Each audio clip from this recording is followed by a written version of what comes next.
Alors aujourd'hui, j'aimerais vous parler d'un sujet primordial. Croire en Dieu. Croire en Dieu.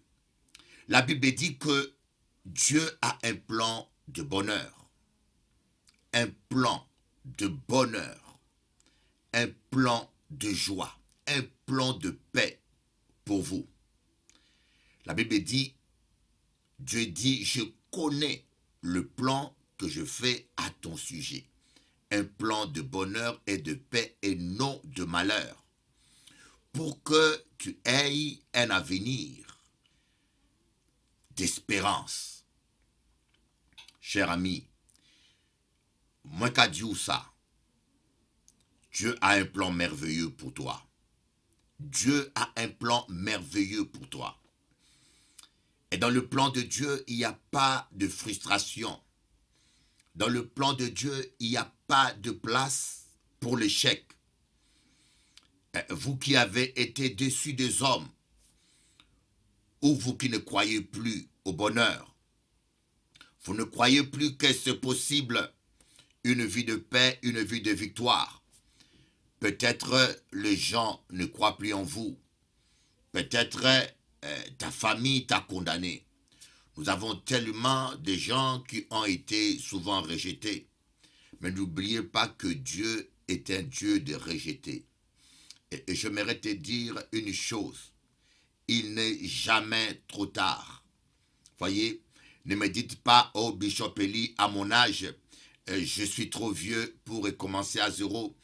Je suis trop vieux pour recommencer une nouvelle vie. À mon âge, il y a plus grande chose à faire. Moïse, qui est un homme qui a marqué l'histoire, à 40 ans, il a fui dans les déserts. Il a fait 80 ans dans le désert. Écoutez-moi bien. 80 ans dans le désert. Hein? À 80 ans, il a commencé avec Dieu. À 80 ans, il a commencé avec Dieu. À 80 ans. Voyez, avec Dieu, ce n'est jamais trop tard. Avec Dieu, ce n'est jamais trop tard.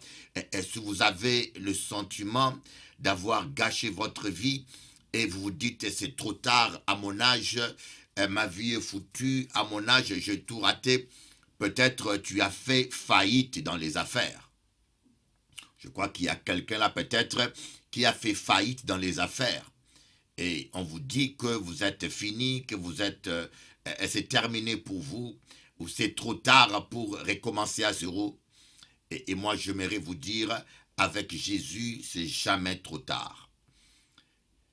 Je ne sais pas ce que les hommes vous ont dit. Je ne sais pas ce que le médecin t'a dit. Moi, je me rappelle, j'aimerais vous rencontrer une histoire personnelle que j'ai vécue.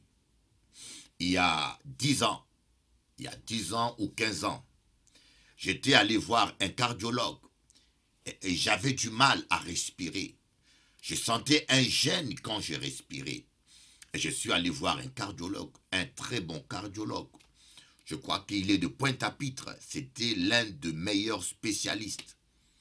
Et quand je suis allé le voir, il m'a fait l'échographie, il a examiné mon cœur, il m'a dit une phrase qui m'a ébranlé. Il m'a dit, monsieur, ton cœur est en train de se dilater.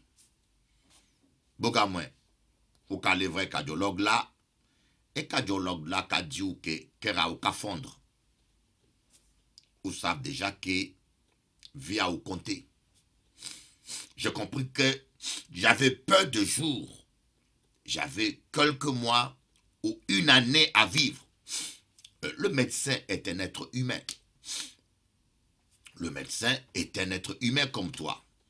Mais je ne crois pas que ce médecin, qui était un cardiologue très connu, je ne pense pas qu'il s'était trompé. Son examen était exact parce que j'étais l'un des meilleurs cardiologues. Je ne sais pas s'il exerce toujours. Et quand il m'a dit que monsieur, ton cœur est en train de se dilater, je commençais à compter mes jours. J'avais quelques jours, quelques mois peut-être, à vivre. Parce que j'avais déjà du mal à respirer. Je commençais à penser à mes enfants. Je me suis dit, qu'est-ce que je vais laisser à mes enfants? Je me suis dit, à qui je vais laisser l'église qui pourra continuer à s'occuper de cette église et de ces chrétiens? Je commençais à penser à ma vie. Et quand je suis rentré chez moi à la maison, j'avais la sueur froide. Et je commençais à lutter contre la peur. Cette phrase me revenait continuellement. Ton cœur est en train de se fondre. Ton cœur est en train de se dilater. Ton cœur est en train de se dilater. J'étais tellement angoissé que je suis allé vérifier dans le dictionnaire que veut dire dilater.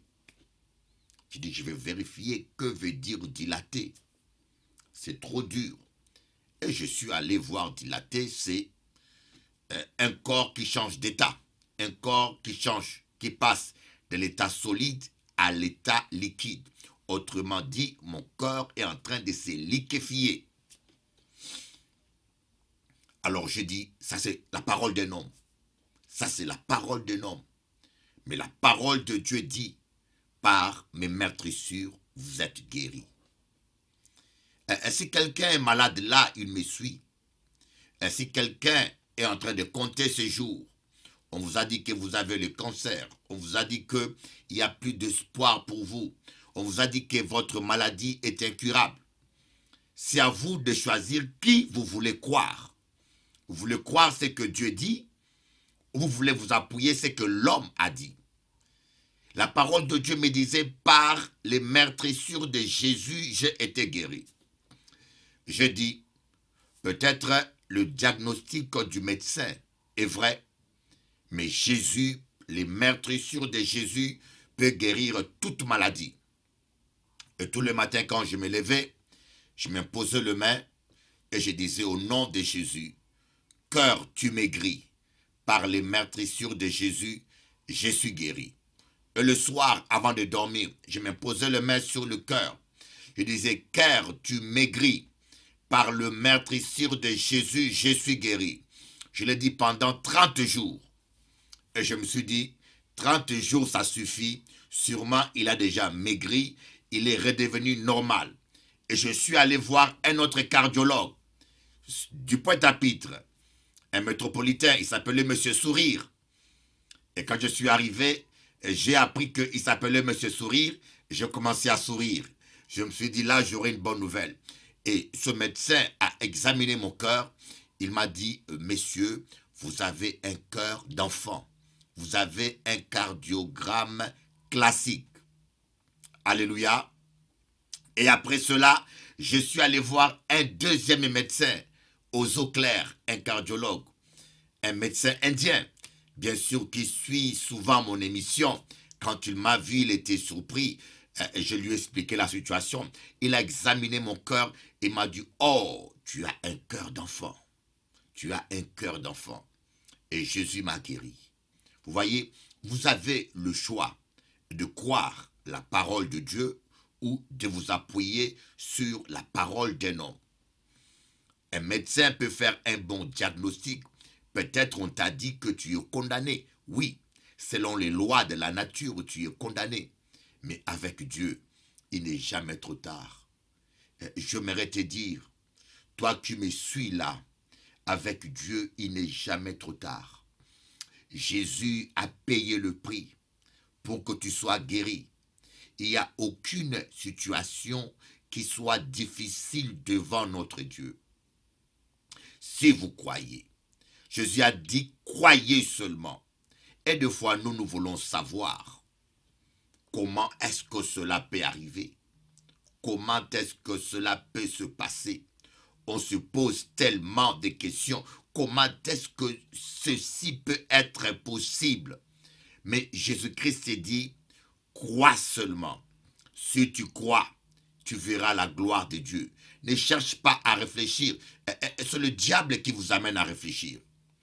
C'est le diable qui vous amène à réfléchir pour vous amener à douter de la parole de Dieu, à remettre en question les promesses de Dieu. Croyez-moi, ce que Dieu vous a dit s'accomplira. Ce que Dieu vous a dit, il le fera. Parce que notre Dieu est... Amen. Alors, nous allons lire la parole de Dieu. La parole de Dieu qui nous parle de 2 versets. Voyons. Dans le livre de Hébreux chapitre 4, à partir de verset 2. Hébreux chapitre 4, à partir du verset 2. Car cette bonne nouvelle nous a été annoncée aussi bien qu'à eux. Mais la parole qui leur fut annoncée ne leur servit de rien parce qu'elle ne trouva pas de la foi chez ceux qui l'entendirent. Mais la parole qui leur fut annoncée ne leur servit de rien parce qu'elle ne trouva pas de la foi chez ceux qui l'entendirent. On va lire un deuxième verset dans Jacques, chapitre 1, le verset 6. Mais qui la demande avec foi sans douter, car celui qui doute est semblable au flot de la mer, agité par le vent et poussé de côté et d'autre.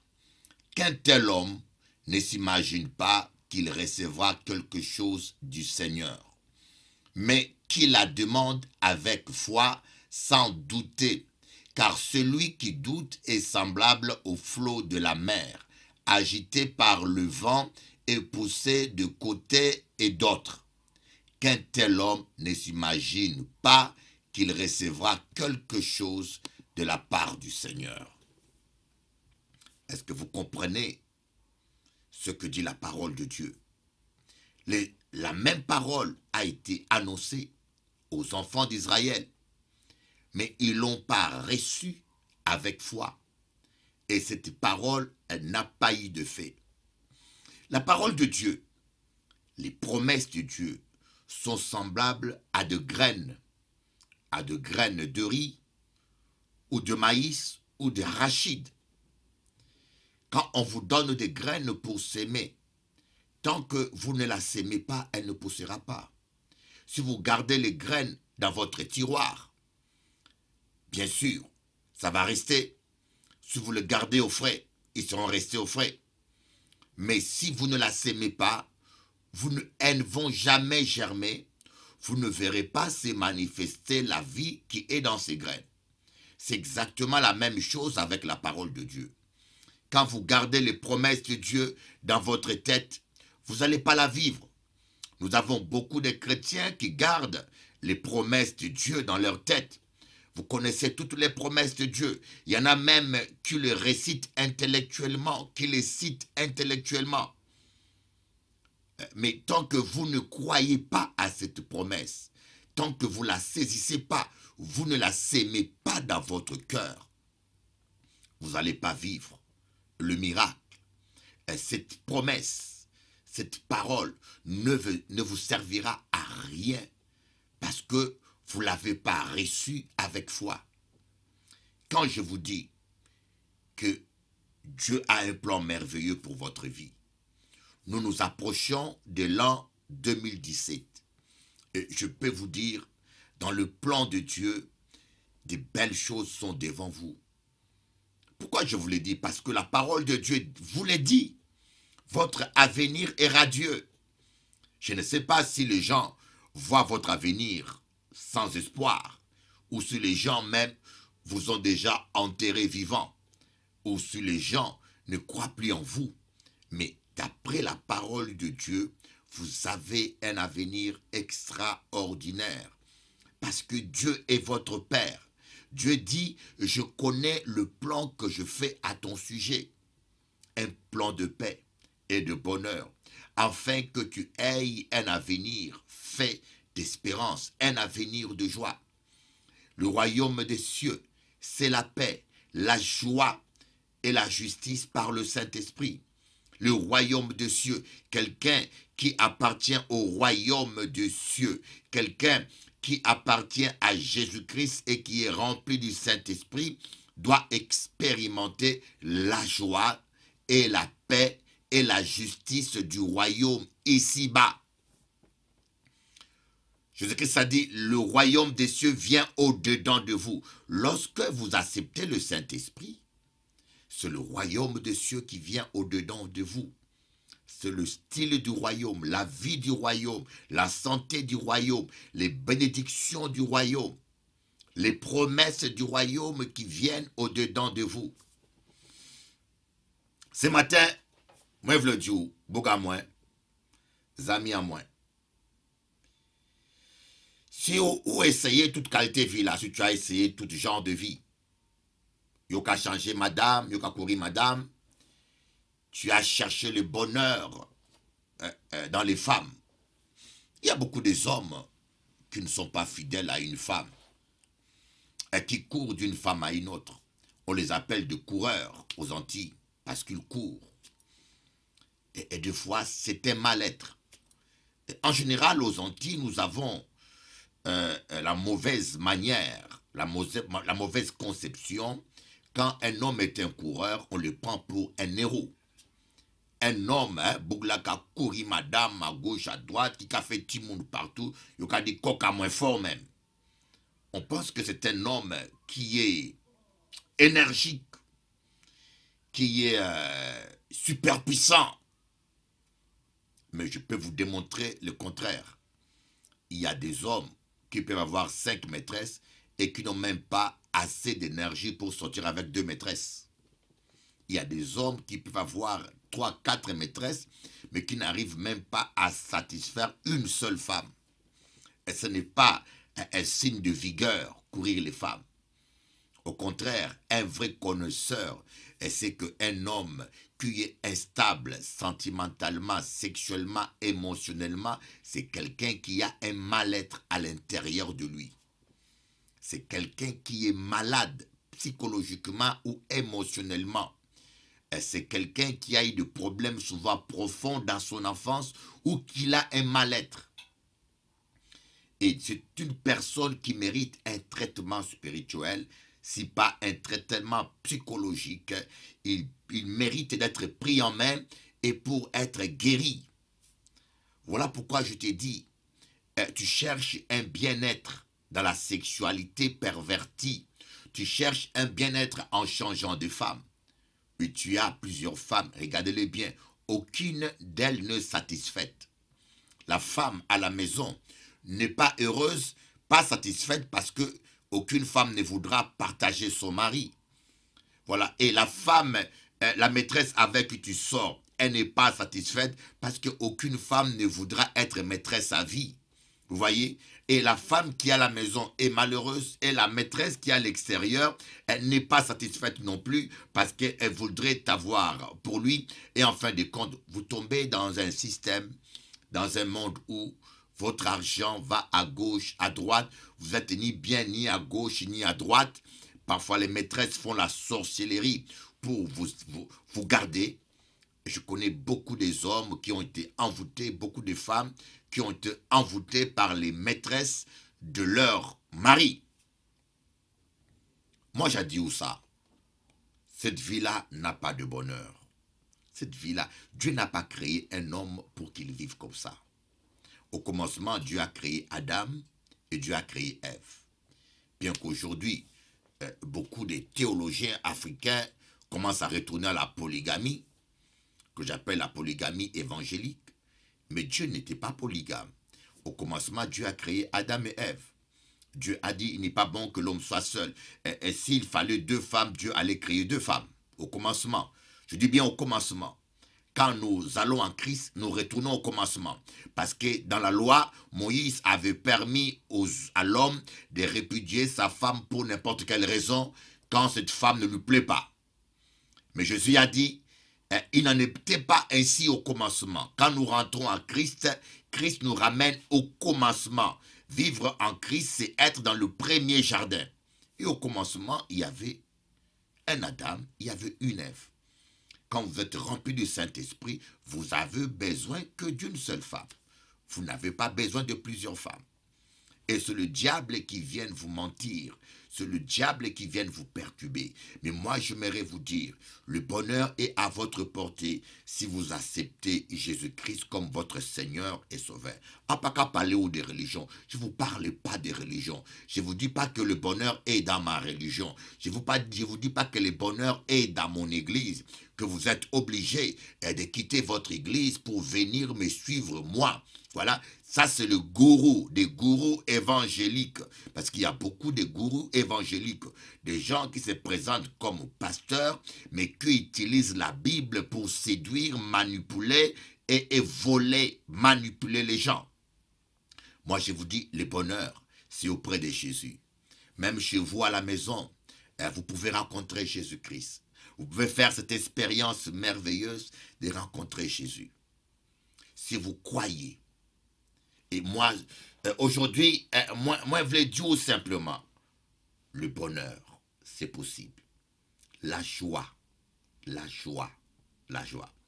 Avant de continuer, on va écouter l'évangéliste Réma, qui a un petit mot à vous annoncer. Il veut vous annoncer les prochaines réunions que nous aurons. Voilà.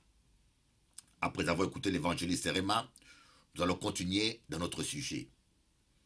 Et j'aimerais que vous puissiez oublier toutes vos expériences passées. Croyez en Dieu. Jésus a dit aux disciples que votre cœur ne vous trouble pas, se trouble pas. Croyez en mon Père et croyez en moi.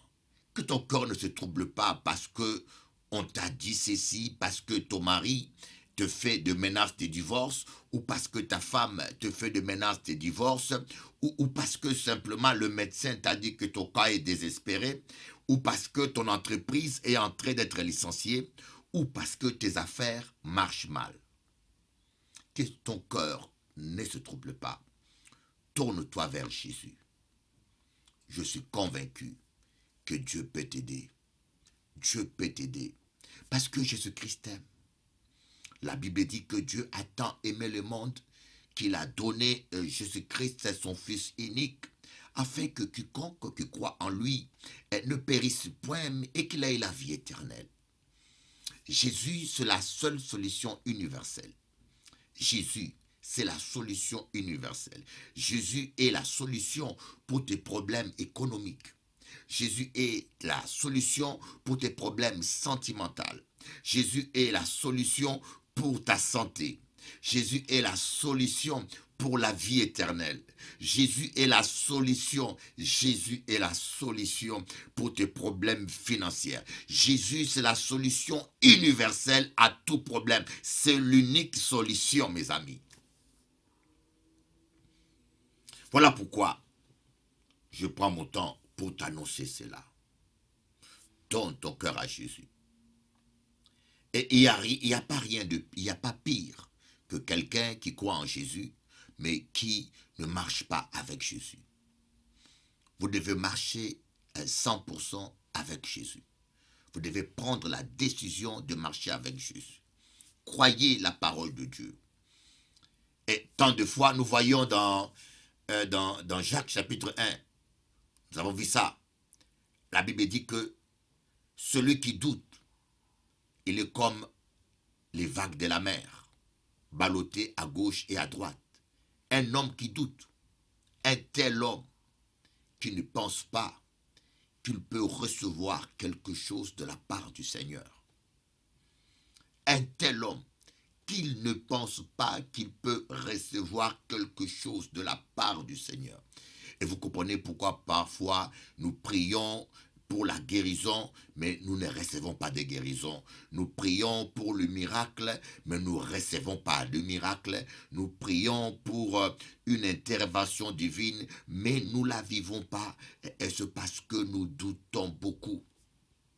Et la Bible dit que l'homme qui doute, qu'il ne pense pas qu'il peut recevoir quelque chose de la part du Seigneur. Tu ne peux rien recevoir de la part du Seigneur. Alors il faut refuser de douter. Il faut refuser de raisonner. Comment expliquez-moi? Expliquez-moi un peu. Comment un homme qui est mort comme Lazare et qui sent déjà mauvais peut encore revivre? Est-ce que c'est explicable? Dites-moi, est-ce que c'est explicable ça? Un homme qui est mort, non pas seulement qui est mort, et qui sent déjà mauvais, ça veut dire il est en décomposition. Mathématiquement, scientifiquement, d'après les lois de la nature, est-ce que c'est explicable? Voyez, il y a des situations devant lesquelles il ne faut pas réfléchir. Parce que vous n'allez pas trouver une réponse rationnelle. C'est inexplicable. Un miracle est une intervention divine en dehors de la loi de la nature. Une guérison, c'est une intervention divine par les lois de la nature. Voilà pourquoi des fois Dieu peut guérir quelqu'un et la personne ne se sent pas bien tout de suite. Et c'est la raison pour laquelle beaucoup de chrétiens confondent miracle et guérison. Dieu peut vous guérir. Vous êtes paralytique, vous rentrez paralytique, mais vos pieds sont en train de se refaire naturellement. Vous pouvez avoir des douleurs. Dieu vous guérit, vous ressentez la douleur, mais la douleur part naturellement. Alors que le miracle, c'est une intervention instantanée. La douleur disparaît d'une manière inexplicable. Parce que là, Dieu a fait un miracle. Et Dieu est souverain. Parfois, il intervient par une guérison. Parfois, il intervient par un miracle. Et quand le miracle est sur la nature, on appelle ça prodige. Les prodiges, c'est des miracles sur la nature. Alléluia. Et voilà, c'est que le Seigneur, quand il donne une parole, croire en Dieu, vous devez vous appuyer sur la parole de Dieu. Croire en Dieu, c'est comme un chèque. Quand on vous fait un chèque, j'aime bien cet exemple. Quand on vous fait un chèque, vous prenez le chèque. Voyez, le chèque à l'argent, on vous fait un chèque de 10 000 euros ou bien de 100 000 euros, 100 000 euros par exemple.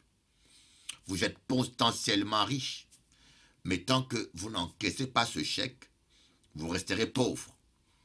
Vous serez potentiellement riche. Vous aurez un chèque dans votre poche qui vaut 100 000 euros, donc vous aurez 100 000 euros, mais en chèque. C'est une richesse virtuelle, potentielle. Voyez, vous pouvez mourir de faim parce que vous n'avez pas d'espèces pour acheter. Vous pouvez mourir de faim parce que votre compte en banque est toujours vide. Et si vous doutez de la validité de ce chèque, si vous doutez qu'il y a provision pour ce chèque, vous risquez de ne jamais encaisser ce chèque et d'être un très riche potentiel, mais en réalité pauvre. Vous allez manquer même du minimum. Et la faute sera à qui? La faute ne sera pas à celui qui t'a fait le chèque. La faute sera à toi qui ne crois pas à la crédibilité de la personne qui vous a fait le chèque. C'est un peu ça aussi. Quand le Seigneur vous fait une promesse, il fait comme un chèque spirituel. Voilà pourquoi la Bible dit, Abraham a cru et cela lui fut imputé à justice.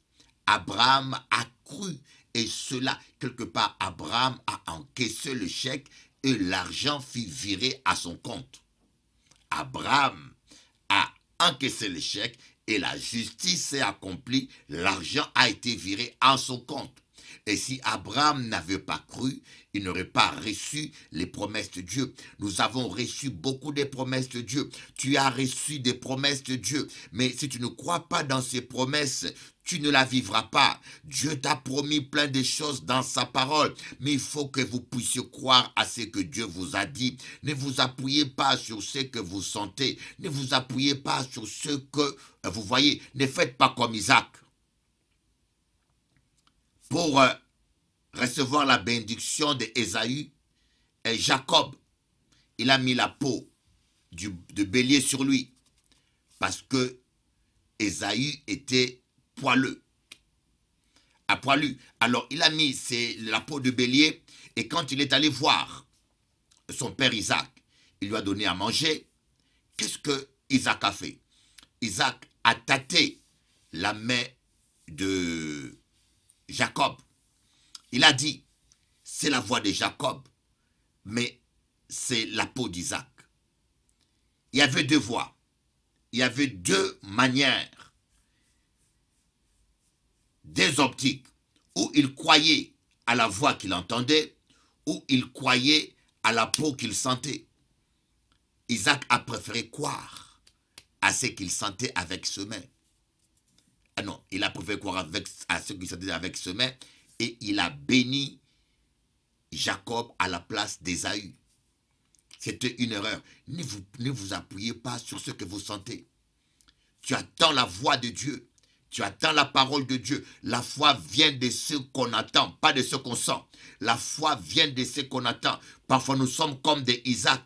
Tu attends la parole de Dieu qui te dit, par ses maîtrissures, tu es guéri. Voilà ce que dit la voix de Jacob. Par ses maîtrissures, tu es guéri. La voix de Jacob te dit, tout est possible à celui qui croit. La voix de Jacob te dit, fais de l'Éternel tes délices, il t'accordera ce que ton cœur désire. La voix de Jacob te dit, Dieu a un plan de paix et de prospérité pour toi, afin que tu aies un avenir fait de bonheur.